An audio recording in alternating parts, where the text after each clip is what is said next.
도움이 되는 정보 트렌드 라디오입니다. 오늘은 윤석열 차기 정부가 5월 10일부터 새롭게 추진하는 노인정책 15가지에 대해서 말씀드릴까 하는데요. 어르신분들께 도움될 만한 정책, 직접적인 정책, 바뀔 가능성이 있는 정책으로 나눠서 정리를 해봤고요. 바로 보러 가시죠. 일단 어르신분들께 도움될 만한 정책 5가지입니다. 첫 번째는 만 70세 이상 어르신의 장수사진 1회 무료 촬영 정책을 만든다고 합니다. 저소득 독거노인을 위한 정책으로 70세 이상 어르신이면 건강과 장수를 위해 이 장수사진 1회 촬영을 지원해준다고 하는데요. 아마도 촬영비 지원 등이 되지 않을까 싶네요. 네, 그리고 두 번째는 생계급여 대상자를 35%로 확대한다고 합니다. 안타깝게도 생계급여를 받는 분들 중 어르신들이 굉장히 많으신데요. 따라서 생계급여를 받는 어르신분들께 도움이 될 듯 하고요. 35%까지 올라가면 생계급여를 받는 대상자도 당연히 많이 늘겠지만 중요한 건 생계급여도 올라간다고 보시면 되겠습니다. 따라서 차기 정부는 단계적 상승을 공약을 했고요. 하반기 시행을 목표로 하겠다는 보도자료가 있긴 한데 이건 지켜봐야 알 수 있을 듯 합니다. 아무튼 이렇게 생계급여를 올리게 되면 얼만큼 더 받을 수 있는지 알려드릴 텐데요. 현재 기준중위소득은 1인 가구 기준중위소득 약 194만원, 2인 가구 기준중위소득 약 326만원입니다. 여기서 현재 생계급여 선정 및 급여 기준은 30% 정도로 1인 가구는 약 58만원, 2인 가구는 약 97만 8천원 정도인데요. 만약 생계급여 기준을 35%로 올린다면 1인 가구는 68만원 정도, 2인 가구는 114만원 정도로 올라가게 됩니다. 따라서 생계급여를 최대치로 받을 수 있는 금액은 더 올라간다고 보시면 되고요. 그 인상 금액의 차이는 1인 가구는 9만 7천원 정도, 2인 가구는 16만원 정도로 인상이 될 예정이라고 합니다. 따라서 생계급여를 더 많은 어르신들이 받고 더 많은 금액을 받을 수 있게 되겠죠. 그리고 세 번째 도움될 만한 정책은 수급자 가족 중 근로능력이 없는 가구원이 있는 가구에 월 10만원 개인별로 추가 지급을 한다고 합니다. 따라서 근로능력이 없는 노인 부부께서 생계급여를 받고 계시다면 개인별로 월 10만원씩 부부와 함께 20만원을 추가 지급받을 수 있게 되고요. 추가 지급된 20만원은 소득 인정액에서 제외하겠다는 게 앞으로 차기 정부의 정책이라고 합니다. 이렇게 되면은 생계급여를 받는 어르신분들에게는 훨씬 더 많은 도움이 될 듯 합니다. 네 번째, 수급자의 근로사업 소득공제가 50%로 확대된다고 합니다. 이 또한 많은 어르신들이 해당되는 사항이고요. 현재 일하는 수급자의 근로소득을 30%를 공제를 하고 있는데 5월 이후 차기 정부에서는 50%를 공제하기로 공약을 했습니다. 쉽게 말해 기초생활 수급자가 100만 원을 벌면 현재는 30% 공제해서 70만 원을 소득으로 산정을 하지만 5월 이후 차기 정부는 50% 공제로 50만 원이 공제가 되고 50만 원만 소득으로 인정하겠다는 얘기가 됩니다. 이 또한 일하는 어르신들에게는 희소식일 듯 하고요. 따라서 수급자 어르신들이 일을 하시더라도 소득으로 인한 탈락이나 감액이 줄어드는 효과가 생길 거라고 봅니다. 그리고 일하는 어르신들이 늘어나지 않을까 전망을 합니다. 그리고 다섯 번째는 근로장려금을 늘리고 근로장려금 대상 또한 확대합니다. 근로장려금은 일하는 분들 중 소득이 적은 분들에게 일종의 지원금을 주는 제도이고요. 소득 활동을 하더라도 어르신들은 상대적으로 소득이 적기 때문에 많은 어르신들이 이 근로장려금을 받고 있는 상황입니다. 근데 차기 정부에서는 근로장려금을 더 많이 주면서 주는 대상도 더 확대한다고 하는데요. 어떻게 바뀌는지 표를 보면 쉽게 알 수가 있습니다. 일단 근로소득 기준금액이 상향이 됩니다. 단독가구 2,400만원, 헛벌이 가구 3,600만원,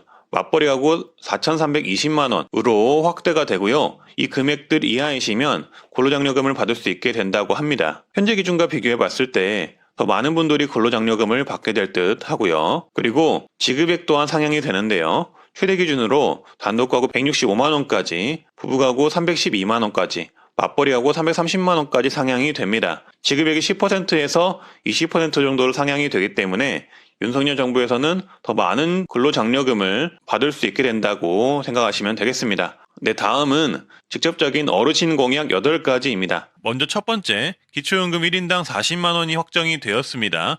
기초연금 공약은 누가 되던 40만원 확정인 상황이었는데요.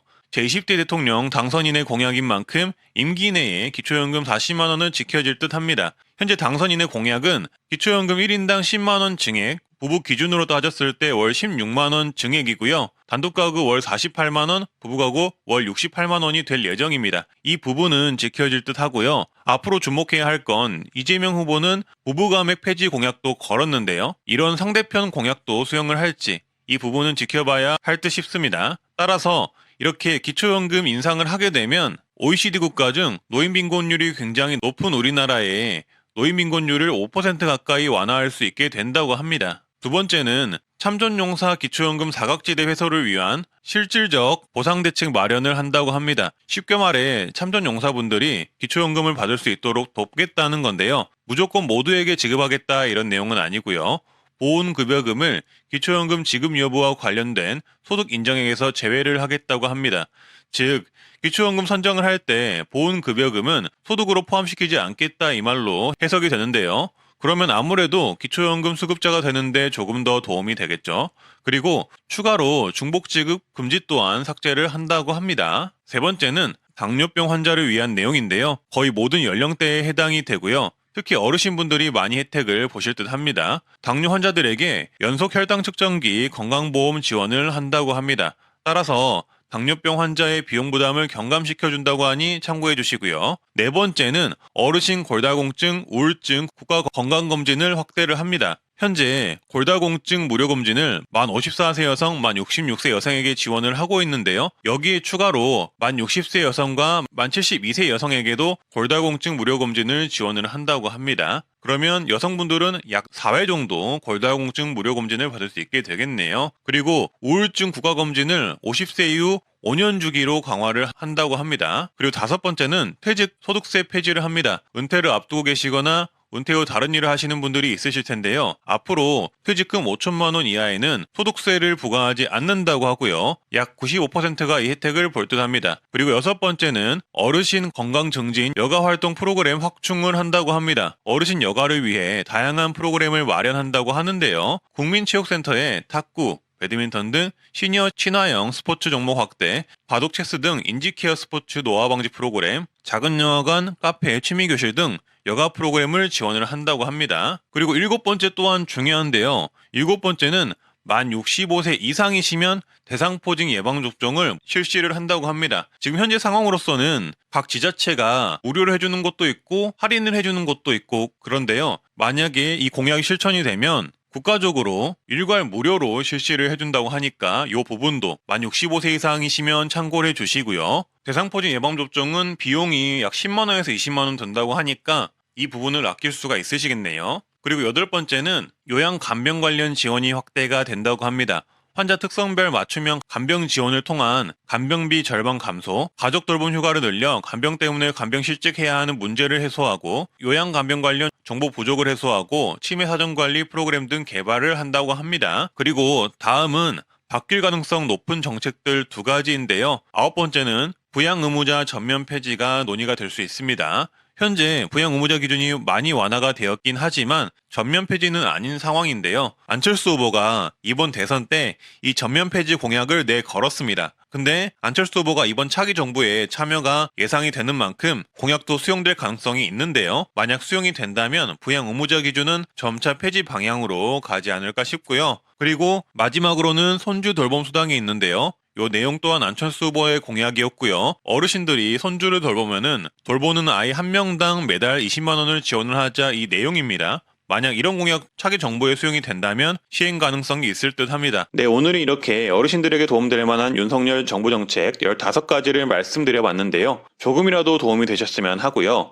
의견이 있으시다면 댓글 남겨주시면 감사하겠습니다. 네, 오늘도 건강하고 행복한 하루 되시길 바라겠습니다. 감사합니다.